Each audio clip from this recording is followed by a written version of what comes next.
Hi guys, my name is Diego and in this video I would like to review the keyboard Yamaha PSR-E273. Let's start with the unboxing. So we recently received this keyboard and it comes of course in a box. So let's go ahead and open it and see what comes inside of it.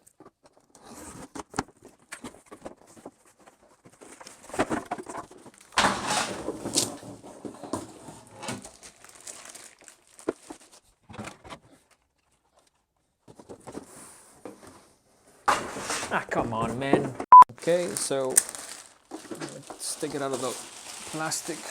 So it comes with a music stand. So I think that's of course a pretty good thing to have. It doesn't come with an adapter, which it's a big deal because you definitely want to get an adapter for it. The adapter is fairly easy to find, and I think it's usually around under $20. But the fact that it comes with a music stand, I think is really good because that way you don't have to get another one. And one thing that with music stands that is very normal is sometimes they're very thin. They're like almost just like a little piece of, I guess, almost metal, but the papers keep almost falling through. So these ones are great because it's almost like a great way to have that, be able to like put something on it and have it like stay there. So that's actually a great thing.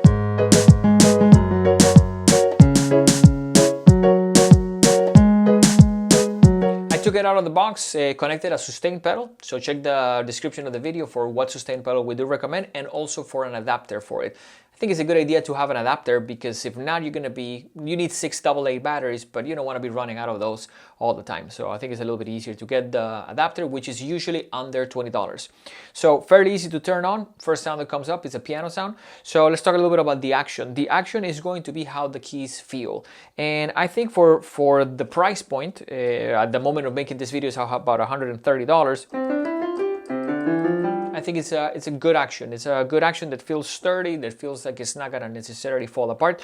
Stay tuned to the end of the video, in which will give you what is a recommendation for what is this keyboard designed for and who would be a good candidate to have one. So next up, let's talk about sounds. It has 401 sounds, and the sounds to me sound great. I tell my students you don't necessarily need hundreds and hundreds of sound. You're probably gonna use about 10, 15 of them the most. So the piano sound is a very standard Yamaha sound. And I think it's a very pleasant sound. It's a very like standard for them that just works for almost any kind of like style. And it's great for the price point. Again, I think the sound for the piano sound is great. And there's other sounds, including electric pianos. You have sounds like organs, synth. A good thing that it has some dual sounds that are already like programmed. Keyboards that are a little bit more expensive, you can choose 2 sounds and you can choose which 2 sounds you want to sound at the same time. In this one, it already comes designed for you. Now, one thing about it is that it has plus and minus. So if you want to go to, let's say, one of the dual sounds, which is in the 400 range, you have to get to the point of almost pressing the plus button and getting all the way to that sound. So if you're trying to jump between numbers, it doesn't have all the numeric keys to be able to like put, let's say, 012 or 027. You actually have to press and hold the plus sign.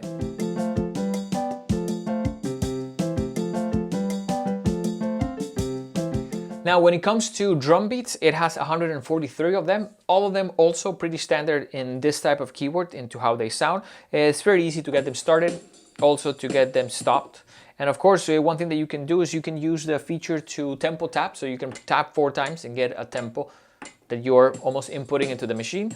And also, of course, you can make that slower. So if you start the beat and you want a bit slower, you can press the minus sign until you get something that would sound slower. At the same time, and this I think is very important for someone that is learning, you have a metronome.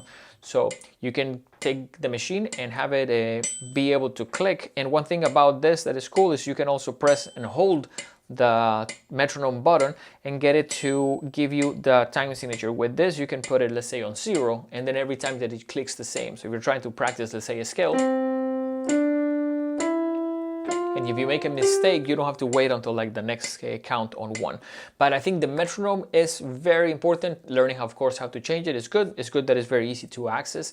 At the same time, it's good that you have the drum beats and that you can change. And it has a good variety of them. I think the keyboards in the last, I don't know, 5 to 10 years, they have a really good range. So that way, if you want to play some Latin, if you want to try to do a reggaeton one, if you're trying to do a little bit of jazz, all of that has already programmed into the machine, so that's actually great.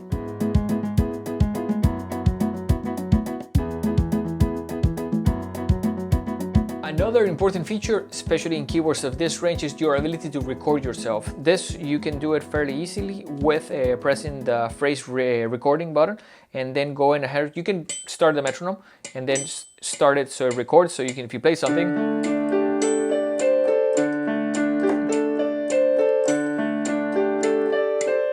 and then when you, I guess, stop it, the machine is going to record that, and then you can technically press play and then hear yourself playing.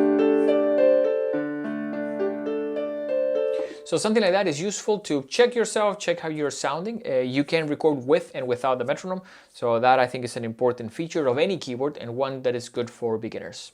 So let's talk about connectivity. The keyboard is capable of giving you a headphone out sound. With that signal, you can record it. At the same time, of course, you can plug headphones. It's a 1/4-inch jack, so you're going to need an adapter if you have the smaller type of headphone.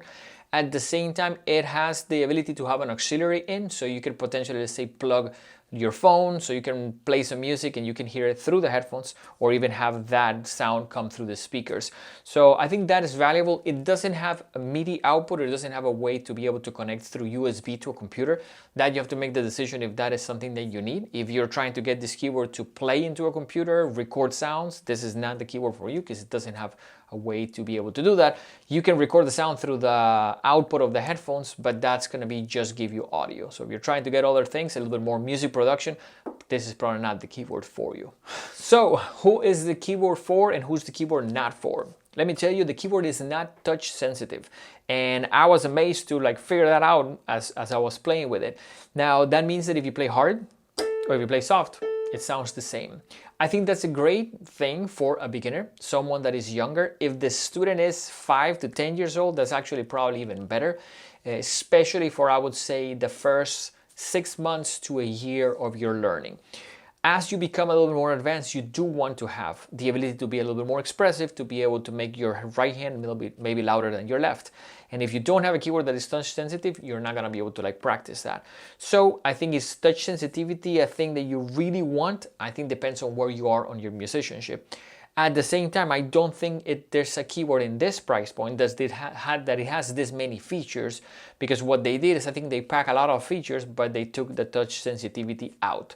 So you really want to make sure that what it is more important for you. Have a lot of drum beats, a good sound, a pretty good action, the rack that is really capable of holding stuff, and maybe the touch sensitivity is not that important. I would say if the student is younger, the touch sensitivity is not something that we concentrate on, because that comes with time. And later on, maybe you can even get a different instrument, a digital piano or something else, and you can potentially even use both of them.